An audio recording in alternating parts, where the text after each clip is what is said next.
Hello friends, welcome to nice electronics channel. आज हम देखने जा रहे हैं डेल्टा की एल मॉडल की वीएफडी में बेसिक पैरामीटर कैसे सेट करते हैं और उसका कंट्रोल टर्मिनल वायरिंग कैसे करते हैं। ठीक है, तो चलिए देखते हैं।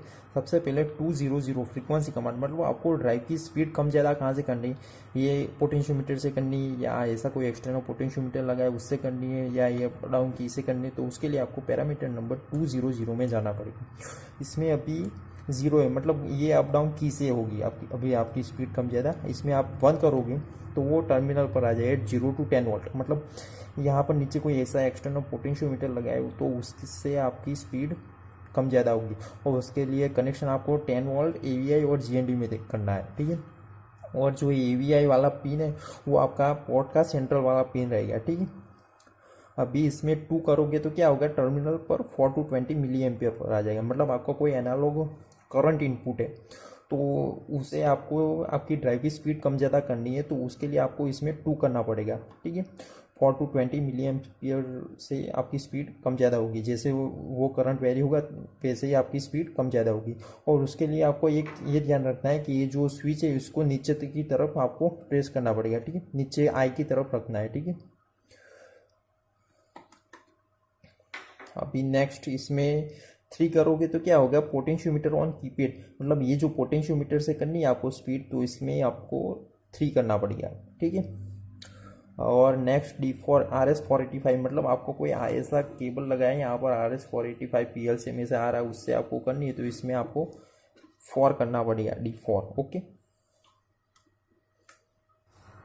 Now next parameter is 201 operation command और रन कमांड, मतलब आपको ड्राइव को स्टार्ट स्टॉप कहाँ से करना है, आपको ये रन स्टॉप बटन से करना है या नीचे को टर्मिनल से करना है, तो वो ये पैरामीटर डिसाइड करके। ठीक है, तो इसमें अभी 201 में अभी 1 है। 1 मतलब क्या है कि टर्मिनल पर आपका जो अभी रन कमांड है वो आपका टर्मिनल पर है। ठीक है, मतलब आपने कोई यहाँ पर बटन कोई लगा है स्टार्ट स्टॉप का या कोई स्विच लगी है तो उससे आपकी मोटर स्टार्ट स्टॉप होगी। ठीक है, अभी इसमें आप 0 करोगे तो क्या होगा कि आपका जो रन कमांड है वो कीपैड पर आ जाएगा, मतलब ये रन स्टॉप का आपको बटन दिख रहा है, वहाँ से आपकी जो ड्राइव है वो स्टार्ट स्टॉप होगी। ठीक, और अगर आप इसमें 3 करोगे तो क्या होगा कि यहाँ पर RS485 का जो केबल आता है PLC में से या कोई और ड्राइव में से आता है तो उससे आपकी मोटर स्टार्ट स्टॉप होगी। ठीक है, तो अभी हम इसमें 1 रखते हैं और मैं दिखाता हूँ कि ये टर्मिनल को सिलेक्शन कैसे करते हैं, अलग डिफरेंट टर्मिनल को। अभी इसमें 1 रखता हूँ। अभी टर्मिनल सिलेक्शन के लिए आपको पैरामीटर नंबर 404 में जाना पड़ेगा। 404 ये पैरामीटर क्या डिसाइड करता है कि मल्टी फंक्शन इनपुट टर्मिनल जो M0 और M1 है उसका अभी कंट्रोलिंग कैसा है वो ये पैरामीटर डिसाइड करेगा। ठीक है, 404 मतलब अभी डिफॉल्ट अभी 1 है। 1 का मीनिंग क्या होगा कि M0 as a forward work करेगा और M1 as a reverse work करेगा। मतलब जब आप GND और M0 को शॉर्ट कराओगे तो आपकी मोटर फॉरवर्ड घूमेंगे, GND और M1 को शॉर्ट कराओगे तो आपकी मोटर रिवर्स घूमेगी। ठीक है, तो अभी आपको कोई स्टार्ट स्टॉप का पुश बटन लगा, मतलब पल्स स्टार्ट स्टॉप करना है, तो उसके लिए आपको इसमें 3 करना पड़ेगा। ठीक है, मतलब आप जब इसको स्टार्ट कमांड देने के बाद वो स्टार्ट ही रहना चाहिए, ऐसा करना है तो इसमें आपको 3 करना पड़ेगा। ठीक है, तो उसके लिए अभी मैं 3 करता हूँ। देखिए मैंने 404 में 3 कर दिया। ठीक है, तो अभी क्या होगा कि आपका जो M2 टर्मिनल है वो as a default as a stop terminal selection हो जाएगा। ठीक है, और जो M0 टर्मिनल वो as a start terminal use हो जाएगा। ठीक है, मतलब क्या है कि आपको जो NC बटन का कनेक्शन करना है वो GND और M2 के बीच में करना है, और जो NO मतलब ग्रीन वाले बटन का कनेक्शन वो GND और M0 के बीच में करना है। ठीक है, तो चलिए देखो, मैंने अभी NC तक कर दिया, अभी मैंने स्टार्ट कमांड दिया, मेरी मोटर चालू हो गई। ठीक है, और जब भी स्टॉप करना है तो यहाँ पर जो आपका स्टॉप बटन लगा है उसको आप एक बार प्रेस करोगे तो वो आपकी ड्राइव स्टॉप हो जाएगी। ठीक है, अभी मैंने प्रेस कर दिया तो मेरी ड्राइव स्टॉप होगी। ठीक है, इसी तरह से अभी कोई मल्टी स्पीड के लिए M2 टर्मिनल को प्रोग्राम करना है या M3 टर्मिनल को प्रोग्राम करना है तो उसके लिए आपको पैरामीटर नंबर 405 में जानना पड़ेगा। ठीक है, तो वो 405 में अभी 6 सेट है, मतलब अभी उसको आपको मल्टी स्पीड में करना है तो उसके लिए आपको 7 या 8 करना पड़ेगा। ठीक है, अभी 7 करते हैं मगर इसमें एरर इंडिकेट कर रहा है क्योंकि अभी ये हमारा जो 406 पैरामीटर है वो ऑलरेडी मल्टी स्पीड 1 के लिए प्रोग्राम है। ठीक है, चलिए देखते हैं, इसमें देखिए 7 ही अभी, मतलब वो मल्टी स्पीड के लिए प्रोग्राम है, तो दोनों टर्मिनल एक ही मल्टी स्पीड में प्रोग्राम नहीं हो सकते, ठीक है। उसके लिए अभी इसमें ऐड करते हैं, मतलब मल्टी स्पीड 2 के लिए इसको प्रोग्राम करते हैं और 405 को मल्टी स्पीड 1 के लिए प्रोग्राम करते हैं। तो अभी हो गया, ठीक है। चलिए अभी देखते हैं, हमने टर्मिनल तो सिलेक्ट कर दिए, 405 M2 terminal for multi speed 1 और 406 हमने मल्टी स्पीड 2 के लिए प्रोग्राम कर दिया, ठीक है। तो अभी इसमें स्पीड कैसे डालते हैं, और मैं एक बात आपको बता देना चाहता हूँ कि अभी मेरा जो कंट्रोलिंग किया है वो अभी मैंने 404 में 1 है, मतलब 2 वायर सिलेक्ट है, तभी M2 टर्मिनल मल्टी स्पीड के लिए प्रोग्राम हो पाएगा और M3 भी मल्टी स्पीड। वरना जब इसमें 3 होगा तो क्या होगा कि M2 टर्मिनल वो आपका NC के लिए प्रोग्राम हो जाएगा, ठीक है। तो उसको आप फिर से प्रोग्राम नहीं कर पाओगे, ठीक है। तो फिर आप सिर्फ M3 टर्मिनल ही मल्टी स्पीड के लिए प्रोग्राम कर पाओगे, ठीक है। तो क्योंकि ये दोनों टर्मिनल में मल्टी स्पीड के लिए प्रोग्राम कर सकूँ, इसलिए मैंने इसमें अभी 1 किया है, ठीक है। तो चलिए मैं दिखाता हूँ कि आपको स्पीड कौन से पैरामीटर में डालनी है। तो 500 में आपको स्पीड डालनी पड़ेगी, इसमें डिफ़ॉल्ट 0 ही सेट होती है, मगर मैंने आपको दिखाने के लिए अभी 1 डाली है, ठीक है। सिमिलरली वो ये जो स्पीड डाली हमने 500, वो जब GND और M2 शॉर्ट होगी तो ये स्पीड आएगी 501। ये स्पीड 2 की स्पीड है, मतलब जब GND और M3 शॉर्ट होगी तब 2 की स्पीड आएगी, ठीक है। और जब आप एक साथ दोनों को M2 और M3 को दोनों को एक साथ शॉर्ट करोगे तो आपने जो 502 में स्पीड डाली है वो आएगी, ठीक है। 3 की स्पीड आएगी। अभी मैंने इसमें सेट की है 1 2 3, डिफ़ॉल्ट 0 ही सेट होती है, ठीक है। चलिए मैं एक बार आपको दिखाता हूँ कैसे स्पीड वर्क करती है। देखिए GND और मैं जब M2 शॉर्ट करूँगा तो मेरी मोटर 1 की स्पीड पर ही घूमेगी, क्योंकि वो पैरामीटर मैंने 1 डाला है उसीलिए, ठीक है। जब GND और M3 मेरा शॉर्ट होगा तो 2 की स्पीड आएगी, ठीक है। और जब ये दोनों M2 और M3 दोनों शॉर्ट होगी तो मेरी कितनी स्पीड आएगी, वो जो तीसरे पैरामीटर में डाली उतनी स्पीड आएगी, ठीक है। 3 की स्पीड आएगी, ठीक है। तो ये हमारा मल्टी स्पीड के लिए ये ड्राइव हमारी प्रोग्राम होगी। जब भी वो M0 के साथ आप ये कमांड दोगे तो उतनी स्पीड पर आपकी मोटर स्टार्ट हो जाएगी। देखिए अभी स्टार्ट हो गई 1 की स्पीड पर, 2 की स्पीड पर, ठीक है। Now next parameter is parameter reset, मतलब आपको ड्राइव को फिर से फैक्ट्री डिफ़ॉल्ट करना है, तो उसके लिए आपको पैरामीटर नंबर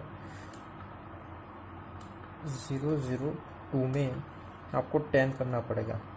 उससे क्या हो गया कि आपकी ड्राइव है वो फैक्ट्री डिफ़ॉल्ट हो जाएगी, ठीक है। फिर मेरी ड्राइव फैक्ट्री डिफ़ॉल्ट हो गई, ठीक है। Next parameter is 100 maximum output frequency, मतलब आपको मोटर को मैक्सिमम कितनी स्पीड में चलानी वो ये पैरामीटर डिसाइड करेगा, ठीक है। अभी 60 है, मतलब 60 cross 30 is equal to 1800 RPM पर आपकी मोटर घूमेगी, ठीक है। Similarly 108 lower bound of output frequency parameter क्या डिसाइड करेगा कि आपको मोटर को मिनिमम कितनी स्पीड में चलानी वो ये पैरामीटर डिसाइड करेगा। और जो ये पैरामीटर वो आपकी मैक्सिमम स्पीड को एज अ 100% कंसिडर करेगा, ठीक है।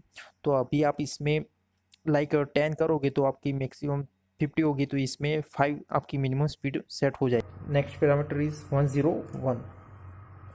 ये क्या है, मैक्सिमम वोल्टेज फ्रीक्वेंसी, मतलब ये फ्रीक्वेंसी आपकी बेस फ्रीक्वेंसी, मतलब आपकी मोटर की नेम प्लेट पर कितनी फ्रीक्वेंसी लिखी है वो आप इसमें डाल सकते हो, ठीक है। जनरली हम 50 डालते हैं, ठीक है। Now next parameter is 102 maximum voltage, मतलब आपकी मोटर की नेम प्लेट पर कितने वोल्टेज लिखे वो इसमें डालने होंगे। 220 वाली ड्राइव है उसीलिए इसमें डिफ़ॉल्ट 220 सेट है। ये कोई लोड ऐसा है जहाँ पर आपको ज़्यादा वोल्टेज की ज़रूरत, मतलब आपकी ड्राइव आपका लोड नहीं उठा पाए तो इसमें थोड़ा वोल्टेज बढ़ानी पड़ेगी, ठीक है। मगर अगर ऐसा है कि आपकी ड्राइव ज़्यादा एम्पीयर ले रही है तो इसके लिए आपको थोड़ा वोल्टेज कम करनी पड़ेगी, ठीक है। 220 वाली ड्राइव तो इसमें आप मिनिमम 200 तक कर सकते हो, और 440 वोल्ट वाली ड्राइव है तो इसमें मिनिमम आप 380 तक कर सकते हो, ठीक है। तो उससे क्या है कि आपकी एम्पियर थोड़े कम हो जाएगी। जब लाइट लोड हो तभी ऐसा करना है, ठीक है। क्योंकि हैवी लोड में आप वोल्टेज कम करोगे तो आपकी जो ड्राइव है वो आपकी मोटर का लोड नहीं उठा पाएगी, ठीक है। इसलिए आपके उसमें वोल्टेज ज़्यादा रखनी पड़ेगी। नेक्स्ट 106 मिनिमम आउटपुट वोल्टेज, मतलब आपका कोई लोड ऐसा है जहाँ पर आपको लग रहा है कि आपकी ड्राइव आपकी मोटर को तुरंत नहीं चला पा रही है, टाइम भी एकदम शॉर्ट कर दिया 1 सेकंड या उससे भी कम कर दिया, फिर भी आपका लोड तुरंत नहीं उठ पा रहा है, ऐसा लग रहा है, तो आप इसमें मिनिमम आउटपुट वोल्टेज है वो उसको थोड़ा बढ़ा सकते हो, ठीक है। अभी इसमें आप 15 या 20 कर सकते हो। इसमें अभी मैं 15 करता हूँ, ठीक है। बाद में इसको एंटर कर देना है। फिर भी इसमें एरर दिखाए, क्योंकि आपको फिर से एक पैरामीटर 104 में पहले आपको जितना रखना है वोल्टेज उतना करना पड़ेगा, क्योंकि ये मिड पॉइंट वोल्टेज है। इसलिए पहले आपको इसमें आपको जितना वोल्टेज वहाँ पर रखना है उतना यहाँ पर पहले सेट कर देना होगा, ठीक है, 104 में। बाद में 106 में आप वोल्टेज बढ़ा पाओगे, ठीक है। जितना इसमें रखना है उतना 104 में कर देना, ठीक है। तो इससे क्या होगा कि आपका जो मोटर है वो फटाफट स्टार्ट हो जाएगी, ठीक है। नाउ नेक्स्ट 109 एक्सेलरेशन टाइम, मतलब आपकी ड्राइव मिनिमम स्पीड से मैक्सिमम स्पीड में कितनी देर में जानी चाहिए वो ये टाइम डिसाइड करेगा, ठीक है। एक्सेलरेशन टाइम आप आपके एप्लीकेशन के हिसाब से जितने चाहे उतना सेकंड सेट कर सकते हो, ठीक है। अभी 10, अभी ये क्या है, 10 सेकंड सेट है इसमें, ये डिफ़ॉल्ट सेट है। मतलब आपकी मोटर मैक्सिमम जब आप उसको स्टॉप कमांड तो मैक्सिमम स्पीड से 0 स्पीड में कितनी देर में आनी चाहिए वो ये टाइम डिसाइड करेगा, ठीक है। अभी इसमें 10 सेकंड सेट है। नेक्स्ट 202 ये पैरामीटर क्या है, स्टॉप मीटर, मतलब जब आपने आपकी ड्राइव को स्टॉप कमांड दिया तो आपकी मोटर कैसे स्टॉप हो जानी चाहिए। रैम टू स्टॉप मतलब आपने जो यहाँ पर डिक्लेरेशन टाइम सेट किया उसके हिसाब से स्टॉप होने चाहिए, या कॉस्ट टू स्टॉप मतलब वो अपने आप ही घूमती रहनी चाहिए, ऐसा करना है तो आपको इसमें 1 करना पड़ेगा, ठीक है। डिफ़ॉल्ट इसमें 0 सेट होता है, मतलब क्या है कि वो डिक्लेरेशन टाइम के हिसाब से वो स्टॉप होगी, ठीक है। Next parameter 700 motor rated current. ये पैरामीटर क्या करेगा कि आपकी मोटर जो भी एम्पीयर ले रही है उसको ये पैरामीटर लिमिट करेगा। आपने इसमें जितना सेट किया होगा उतने पर उसको करंट को लिमिट करेगा। इसमें परसेंटेज के हिसाब से सेट होते हैं, ठीक है। वो आपकी मोटर को ओवर हीट होने से बचाएगा, ठीक है। ये पैरामीटर में आप जितने डालोगे, अभी 85% सिलेक्ट है, इसमें मैक्सिमम आप 120 तक ले जा सकते हो, ठीक है। और लास्ट में पैरामीटर 0702, ये क्या है, टॉर्क कंपेंसेशन, मतलब क्या है कि आपका कोई ऐसा लोड है हाई इनर्शिया वाला तो इसमें आप बढ़ा सकते हो, ठीक है। मगर अगर आप इसमें टॉर्क बढ़ाओगे तो आपके एम्पियर भी थोड़े बढ़ जाएंगे, क्योंकि आपको मोटर को ज़्यादा ताकत की ज़रूरत है, उसके लिए आपकी ड्राइव इसमें ज़्यादा वोल्टेज या टॉर्क जाने देती है, ठीक है। उससे क्या है कि आपका थोड़ा एम्पियर भी बढ़ जाएगा, इसीलिए आपको ये आपकी एप्लीकेशन के हिसाब से सेट करना पड़ेगा, ठीक है। सो ठीक है फ्रेंड्स, ये हो गए हमारे डेल्टा की एल मॉडल की VFD के बेसिक पैरामीटर और उसका कंट्रोल टर्मिनल वायरिंग। और अगर आपको जानना है कि नई नई VFD में कैसे प्रोग्रामिंग करते हैं और कंट्रोल टर्मिनल वायरिंग करते हैं तो मुझे नीचे कमेंट में लिखिए, मैं ट्राई करूँगा उस VFD पर एक वीडियो बनाने का। और अगर आपको ये वीडियो थोड़ा भी हेल्पफुल लगा तो इस वीडियो को लाइक, और आप जानना चाहते हैं नई VFD में कैसे पैरामीटर डालते हैं और कंट्रोल टर्मिनल वायरिंग करते हैं तो ये मेरे चैनल को सब्सक्राइब भी करना मत भूलिएगा। So thank you friends for watching this video and have a nice day.